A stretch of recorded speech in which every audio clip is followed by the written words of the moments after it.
இனிய உறவுகள் அனைவருக்கும் இனிய காலை வணக்கம். இன்றைக்கி நம்ம பார்க்க போகிறது எண்ணெய் கத்திரிக்காய் குழம்பு தாங்க பண்ணியிருக்கிறோம்.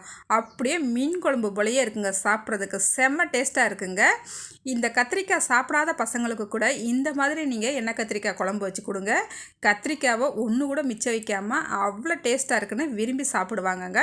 இன்றைய பிறந்தநாள் மற்றும் திருமண நாள் கொண்டாடுற எல்லாருக்குமே என்னுடைய வாழ்த்துக்கள். இப்போ வாங்க நம்ம ரெசிபி எப்படி பண்ணலான்னு பார்த்துடலாம். இந்த குழம்பு பண்ணுறதுக்கு 1/4 கிலோ கத்திரிக்காய் நல்லா பிஞ்சு கத்திரிக்காயாக எடுத்துருக்கேங்க. இப்போ இந்த கத்திரிக்காவை இந்த காம்பு பகுதியை லைட்டாக மட்டும் கட் பண்ணி எடுத்துக்கலாம். பாருங்கள், இந்த அளவுக்கு மட்டும் கட் பண்ணி எடுத்துகிட்டு மேலே ஒரு இன்ச்சுக்கு மட்டும் இந்த மாதிரி கட் பண்ணிக்கலாங்க. ரொம்ப கீழே வரைக்கும் கட் பண்ணிடாதீங்க. நம்மளுக்கு எண்ணெயில் போட்டு வதங்கும் போது அப்புறம் அப்படியே கத்திரிக்காய் பிரிஞ்சிட்டு வந்துடும். இந்த அளவுக்கு மட்டும் கட் பண்ணி எடுத்துகிட்டு உள்ளே பூச்சி ஏதாவது இருக்குதான்ட்டு பார்த்துக்கலாங்க. பாருங்கள், இந்த மாதிரி. அதுக்கப்புறம் இந்த அடியில் உள்ள இந்த காம்பு பகுதியில் கொஞ்சம் கருப்பாக இருக்கும், அதை மட்டும் எடுத்துக்கலாம். பாருங்கள், அடுத்து ரெட்டை கத்திரிக்காய் வந்திருக்குங்க. இந்த கத்திரிக்காய் இப்படியே இருக்கட்டுங்க, இவனுங்களை பிரிக்கவே வேண்டாம், நம்ம அப்படியே சாப்பிட்டுக்கலாம். இதையும் அதே போல் கட் பண்ணி எடுத்துக்கலாங்க. இது போல் எல்லா கத்திரிக்காயும் நான் கட் பண்ணிவிட்டு எடுத்துக்கிறேங்க. இப்போ ஒரு கடாய் அடுப்பில் வச்சுக்கிட்டு 2 ஸ்பூனுக்கு எண்ணெய் விட்டுக்கலாம். இதில் 100 கிராம் சின்ன வெங்காயத்தை நல்லா உரிச்சிட்டு எடுத்து வச்சுருக்கிறேன். இதை சேர்த்துக்கலாங்க. சேர்த்துட்டு ஒரு 10-20 பல் பூண்டும் இதோட சேர்த்துக்கலாங்க. சேர்த்துட்டு அடுப்பு மிதமான தீயில் வச்சுட்டு இதை வதக்கிக்கலாம். கூடவே கொஞ்சமாக கருவேப்பிலை சேர்த்துக்கலாங்க. 1 நிமிஷம் வதக்கின அப்புறம் தான் கருவேப்பிலை சேர்த்துருக்குறேன். ஒரு துண்டு இஞ்சி சேர்த்துக்கலாம். கொஞ்சமாக தேங்காய் சில், அதாவது 1 சில் அளவு தேங்காய் சில்லும் இதில் சேர்த்துக்கலாங்க. சேர்த்துட்டு இதை நல்லா வதக்கிக்கலாம். கூடவே 3 தக்காளி இதோட சேர்த்துக்கலாங்க. சேர்த்துட்டு இந்த தக்காளிக்கு தேவையான அளவு உப்பும் சேர்த்துக்கலாங்க. அடுப்பு மிதமான தீயில் வச்சு வதக்கிக்கிட்டு இந்த தக்காளி நல்லா மசிஞ்சு வரணும். இப்போ இது மசிஞ்சு வரந்தட்டிக்கு நம்ம வெயிட் பண்ணலாம். அதுக்குள்ளேயும் நம்ம அந்த புளி ஒரு பெரிய நெல்லிக்காய் சைஸ் புளியை ஊற வச்சுருக்கேன். நான் கத்திரிக்காய் கட் பண்ணும் போதையே ஊற வச்சுட்டேங்க. இந்த புளியை நல்லா கரைச்சிட்டு எடுத்து வச்சிடலாம். இப்போ பாருங்கள், அதுக்குள்ளேயும் தக்காளி நல்லா மசிஞ்சு வந்துருச்சு. இதில் மசாலா பொடி சேர்த்துக்கலாங்க. 1 ஸ்பூன் மல்லிப்பொடி, 1/2 ஸ்பூன் சீரகப்பொடி, 1/4 ஸ்பூன் மஞ்சத்தூள் சேர்த்துருக்கேங்க. நான் வீட்டில் அரைச்ச மசாலா பொடி அப்புறமே சேர்த்துக்கிறதுனால இந்த அளவுக்கு மட்டும் இப்போ இதில் சேர்த்துருக்குறேன். இப்போ மசாலாவோட பச்சை வாசனை போகிற வரைக்கும் நல்லா வதக்கி எடுத்துக்கலாங்க. இப்போ நல்லா வதக்கிக்கிட்டாச்சு. இது அடுப்பை ஆஃப் பண்ணிவிட்டு இதை ஆறவும் நல்லா பேஸ்ட்டாக தண்ணி ஊற்றி அடித்து எடுத்துக்கலாங்க. இப்போ ஒரு கடாய் அடுப்பில் வச்சுக்கிட்டு இதில் 2 ஸ்பூனுக்கு எண்ணெய் விட்டுக்கலாங்க. முழுக்க இந்த குழம்பு ஃபுல்லாகவேவும் நல்லெண்ணெயில் தான் பண்ணணுங்க. அப்போ தான் டேஸ்ட்டாக இருக்கும். நான் இன்றைக்கி நல்லெண்ணெயில் தான் பண்ணியிருக்கிறேன். இப்போ எண்ணெய் சூடாகிடுச்சு, கத்திரிக்காவை சேர்த்துக்கலாம். நீங்கள் இந்த கத்திரிக்காயை நல்லா இந்த மாதிரி வதக்கி எடுத்துகிட்டு அதுக்கப்புறம் நம்ம வெங்காயம் தக்காளியெல்லாம் வதக்கணும் இல்லையா, அந்த மாதிரி அந்த மீதமான எண்ணெயில் அது மாதிரி வதக்கி எடுத்துக்கலாங்க. இல்லை இதே மாதிரி செய்கிறதுனால நீங்கள் செஞ்சுக்குங்க. இப்போ கத்திரிக்காவை அடுப்பை மிதமான தீயில் வச்சுட்டு நல்லா வதக்கிக்கிட்டாச்சு. பாருங்கள், இந்த அளவுக்கு வதங்கி வந்தால் போதும். நம்ம மசாலாவோடு சேர்த்து வேற வேக வைப்போம். ரொம்ப நம்ம இப்போ வதக்கிட்டோம்னா மசாலாவோடு சேர்த்து வேக வைக்கும் போது குழஞ்சி வந்துடும். அதனால் இந்த அளவுக்கு வந்தால் போதும். இப்போ நம்ம கத்திரிக்காவை எடுத்துக்கலாம். இன்றைக்கி நான் எண்ணெய் கத்திரிக்காய் குழம்பு மண்சட்டியில் தாங்க செஞ்சுக்கிற போகிறேன். இப்போ ஒரு மண்சட்டி அடுப்பில் வச்சுக்கிட்டு இதில் 2 ஸ்பூனுக்கு மட்டும் எண்ணெய் விட்டுக்கலாங்க.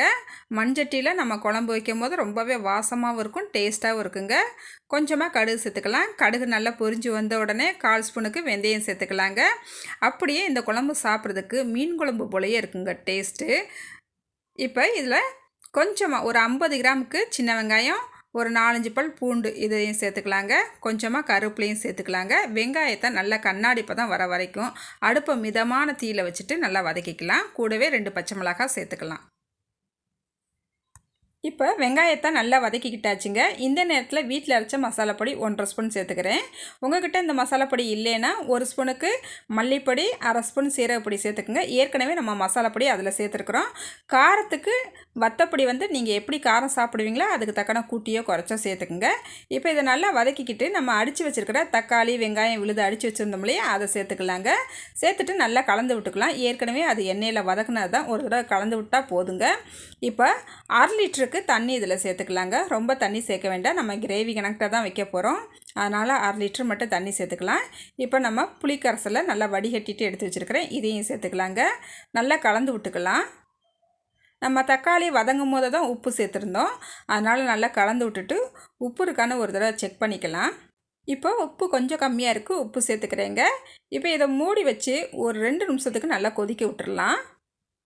பாருங்கள், நல்லா கொதி வந்துடுச்சு. இந்த நேரத்தில் நம்ம கத்திரிக்காய் வதக்கி வச்சுருக்கோம் இல்லையா, அதை சேர்த்துக்கலாம். அப்படியே டபக்குன்னு சேர்த்துறாதீங்க, ஒன்றுன்னா அப்படி எடுத்து போட்டு சேர்த்துக்குங்க. பாருங்கள், எல்லாத்தையும் நான் சேர்த்துட்டேன். இப்போ நல்லா ஒரு தடவை கலந்து விட்டுக்கலாம். வாசம் இப்பயே கமகமன்னு வருதுங்க. இப்போ மறுபடியும் இந்த குழம்ப மூடி வச்சு ஒரு 10 நிமிஷத்துக்கு அடுப்பை மிதமான தீயில் வச்சு வேக விட்டுறலாம்.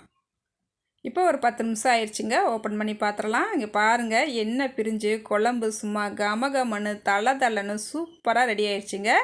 கொஞ்சமாக மல்லியெல்லாம் மேலே தூவி விட்டுக்கலாங்க. இந்த குழம்ப இப்போ அடுப்பு ஆஃப் பண்ணிவிட்டு ஒரு 10 நிமிஷம் கழித்து நீங்கள் பார்த்தீங்கன்னா இன்னமும் எண்ணெய் நல்லா பிரிஞ்சு சூப்பராக நம்மளுக்கு குழம்பு வந்திருக்குங்க.